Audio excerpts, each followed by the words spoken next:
Hello दोस्तों, good morning. I hope आप सभी बहुत अच्छे होंगे। आज चक्रवृद्धि ब्याज के दो क्वेश्चन हैं। पर चक्रवृद्धि ब्याज करने से पहले मैं आपको बताता हूँ कि चक्रवृद्धि ब्याज होता क्या है। चक्रवृद्धि ब्याज जब हम किसी से मान लो 100 रुपये उधार लेकर आए और 10% की रेट पर होगा, जो रेट होगी इसकी 10% की होगी। और 2 साल की बात करूँ, मतलब 2 साल के लिए लेकर आया हूँ, तो इसका मतलब है कि मुझे पहले साल 100 रुपए पर 10 रुपए देने होंगे। लेकिन अगर मैं दूसरे साल की बात करूं तो 100 रुपए पे 10 रुपए तो है ही, लेकिन जो ये 10 रुपए पहले साल ब्याज के बने थे उस पर भी 10% का ब्याज लगता है, 1 रुपया बनेगा। ठीक है, इसका मतलब ये हुआ कि चक्रवृद्धि ब्याज में ब्याज पर भी ब्याज लगता है, लेकिन साधारण ब्याज में ऐसा नहीं होता। साधारण ब्याज में ब्याज पर केवल और केवल सिर्फ जो हमने ऋण लिया था उसी पर ही ब्याज लगता है, ब्याज पर ब्याज नहीं लगता है साधारण ब्याज में। और चक्रवृद्धि ब्याज में ब्याज पर भी ब्याज लगता है। ठीक है, इस से ही चक्रवृद्धि ब्याज का जो ब्याज पर ब्याज लगे। अब इसके लिए दो क्वेश्चन है। देखो, जैसे इसमें कहा कि 2,000 रुपए की राशि पर, यानी पी तो हमारा 2,000 रुपए, 10% वार्षिक चक्रवृद्धि ब्याज दर पर, रेट है 10% की, और टाइम कितना दिया इसमें 2 साल। तो इसका 2 साल दिया, इसमें सीआई पूछा। बेटा देखो, दूसरी तरह से 100 मान के भी होगा, लेकिन अभी आप इसे सीख लो। 2 साल है, आप ऐसे करोगे 1 2, थोड़ा बड़ा सा कर लेते हैं जिससे आपको दिख जाए। पहला है तो 1 लाइन, 2 साल है तो 2 लाइन पूछेंगे। ठीक है, अब इस पर 2,000 रुपए पर, तो ये 2,000 रुपया, 2,000 का 10% कितना होता है, ये बताओ पहले। 200 रुपये बेटा, 200 रुपये हो गया। फिर पहले साल 2,000 पर 200 रुपये होगा, लेकिन दूसरे साल भी इस 2,000 पर 200 रुपये ही कमाए जाएंगे। लेकिन जो ये दूसरा साल है, ये दूसरा साल है, इस पे जो ये 200 है, ये तो वो ब्याज है जो हमने पैसा उधार लिया था उसका ब्याज। लेकिन जो पहले साल में ये ब्याज बना था 200 रुपये, इस पर भी 10% का ब्याज लगेगा। तो 200 रुपये का 10% ब्याज निकालेंगे तो ये हो गया बेटा 20 रुपये। अब टोटल कितना हुआ, 200 200 400 प्लस 20, तो टोटल सीआई कितना है, टोटल सीआई होगा बेटा, सारे को जोड़ लो, 420 रुपये, 420 रुपये। बेटा इस वाले में जो तरीका बता रहा हूं, ये कितना इंपॉर्टेंट तरीका है, बहुत ज्यादा। इसमें आप बहुत सी चीजें हैं, जैसे कि अगर चलो क्वेश्चन आते हैं कि एसआईसीआई का अंतर क्या होगा, या फिर इसमें अमाउंट क्या होगा, प्रिंसिपल क्या होगा, सब कुछ आप इस तरीके से आप निकाल सकते हो। जैसे बेटा देखो, वो आगे चल कर क्वेश्चन आते हैं कि सीआई और एसआई का डिफरेंट क्या होगा। बेटा अब आप ये बताओ कि आप जैसे मान ली बात है, मूलधन ही हो गया, रेट ही हो गया, टाइम ही होगा, अगर मुझे सीआई एसआई का अंतर पूछने लगा तो हम क्या करेंगे, पहले इसका सिंपल इंटरेस्ट निकालते हैं, फिर साधारण ब्याज निकालते हैं, फिर चक्रवृद्धि ब्याज निकाल लेंगे, और फिर उसके बाद क्या करेंगे, उन्हें आपस में उनका अंतर करेंगे, तब जाकर हमारा आंसर आता है। लेकिन बेटा इस वाले में क्या होता है कि जो पहले लाइन का जुड़ा हुआ होता है, ये वाला, ये पहली लाइन का केवल ऐसा ही होता है। अगर हमसे पूछे कि एसआई क्या है इसका, अगर हमसे पूछे बेटा इसका एसआई क्या है, तो एसआई होगा बेटा ये। और इस पहली लाइन से आगे जो भी आएंगे वे सब क्या होंगे, सीआई और एसआई का डिफरेंट होगा, ये वाला। इससे आगे जितना भी होगा एसआई और सीआई और एसआई का डिफरेंट होगा। ठीक है बेटा, इसका तो इसका अगर इसमें आपसे सिर्फ ये पूछ ले कि इसका सीआई तो हो गया, अब इसमें सीआई एसआई का डिफरेंट होगा। अब इसमें देखो बेटा, इसे 100 मान के भी कर सकते हैं। 100 मान के कैसे होगा, ये हो गया। अब 100 मान लेते हैं। मान लो मेरा मूलधन मेरा मूलधन 100 रुपए है, ठीक है। अब क्योंकि साल 2 साल है, टाइम तो 2 साल दिया, तो पहला और दूसरा ऐसे करेंगे बेटा, पहले लाइन पहले साल में पहली लाइन और 2 साल के लिए 2 लाइन। अब मैंने 100 रुपये मैंने इसका क्या माना, मूलधन 100 रुपये माना, तो 100 रुपये का 10% कितना होता है बेटा, 10 रुपये। और दूसरे साल भी 100 रुपये का 10 रुपये बनते हैं, लेकिन इसका ब्याज का भी 10% ब्याज लगता है बेटा, 10% का भी ब्याज लगता है। कितना होगा बेटा, 10 का 10%, 1 रुपया, ठीक है बेटा, 1 रुपया हो गया। अब टोटल सीआई कितना होगा, सीआई होगा बेटा 10 और 10 20 प्लस 1 बराबर 21 रुपए। अब हमने देखा कि मेरा सीआई 21 रुपए है, ठीक है। मैंने पी कितना मैंने करना डालना था 100 रुपए, तो ये P is equal to P कितना है 100 रुपए, 100 बराबर किसके हुआ 2000 रुपए के,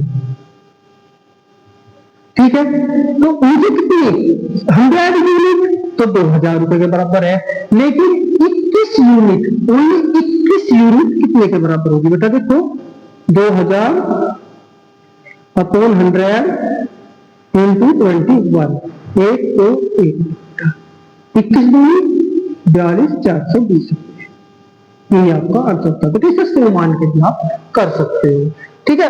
अब इसी प्रकार का दूसरा क्वेश्चन है, दूसरा क्वेश्चन है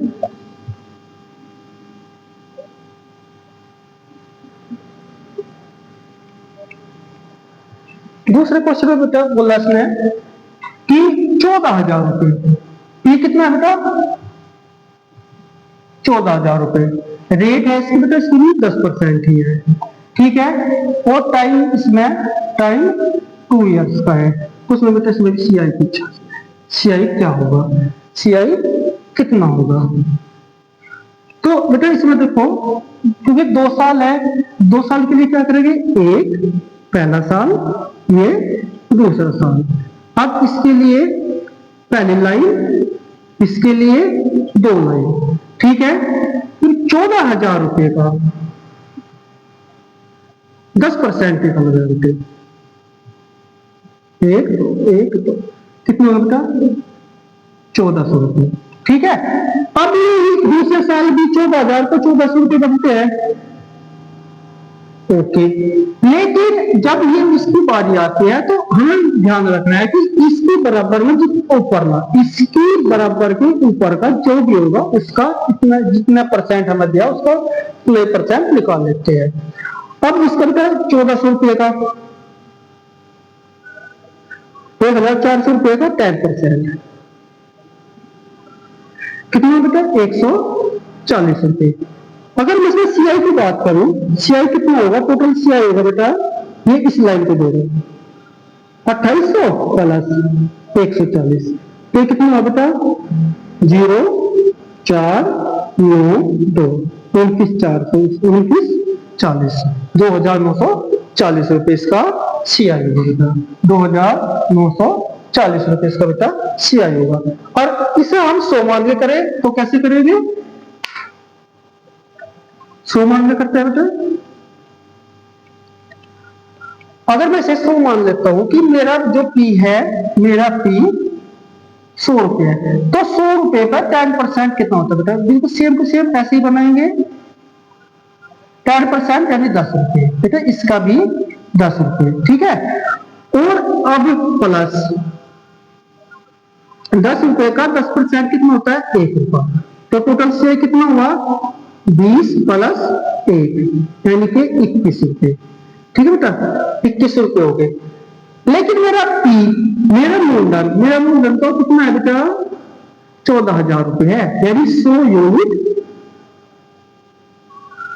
14,000 रुपए के है, तो 1 यूनिट कितने की होगी 14,000 रुपए 100, और मुझे कितनी यूनिट चाहिए 21 यूनिट, 21 यूनिट बेटा। तो ये 0 से ये 0 कट गई, तो कितनी होगा बेटा, ये 0 लगाओ, 14 1 14 का 4 का, ठीक है, 14 2 28 और 1 29, 40 रुपए इसका आंसर है बेटा। ठीक है, फिर इसका एक तरीका और है, ये दूसरा तरीका क्या है बेटा इसका,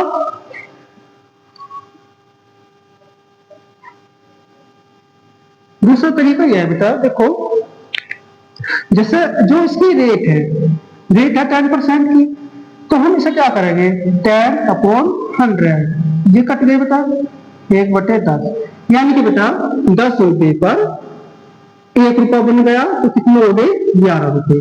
तो 10 रुपए में बेटा कितने 11 रुपए, इसकी मल्टीप्लाई करो कितना होगा 100, और इसकी मल्टीप्लाई करें कितना बेटा 121, तो इसका मतलब बेटा 100 रुपए थे 121 रुपए हो गए। जितना ज्यादा है वो सब सीआई है बेटा, सीआई कितना है इसका बेटा 21 रुपए।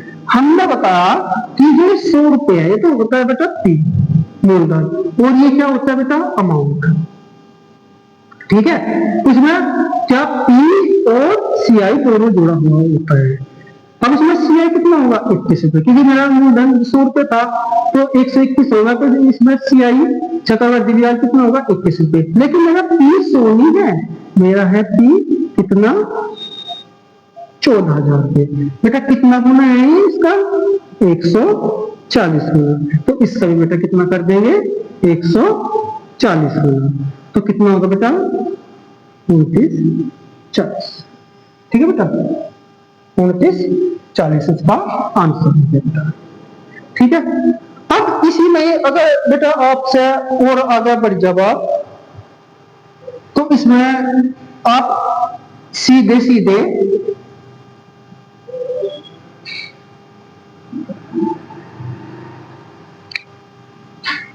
अगर इसी में बोल दे कि इसका अमाउंट क्या होगा, अमाउंट क्या होगा, देखो बेटा 100 हो गया, तो यहाँ कितना होगा 121, तो मैंने कहा कि ये तो पी है और ये कितना है ए है।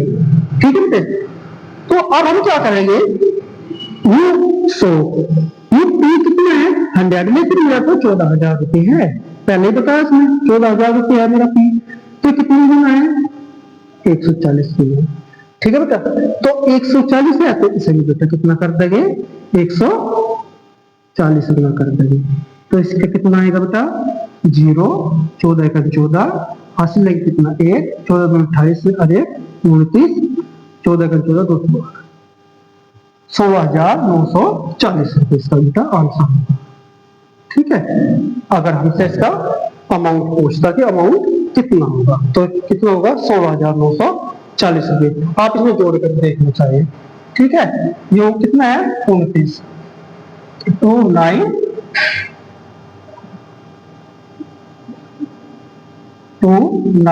और 0 जोड़ना 0 4 9 6 1, 16,940 रुपये इसका अमाउंट होगा। ठीक है, इस तरह आप क्वेश्चनों को सोल्व करेंगे। और आगे क्वेश्चन, अगर आपने दो है इस तरह बनाना था,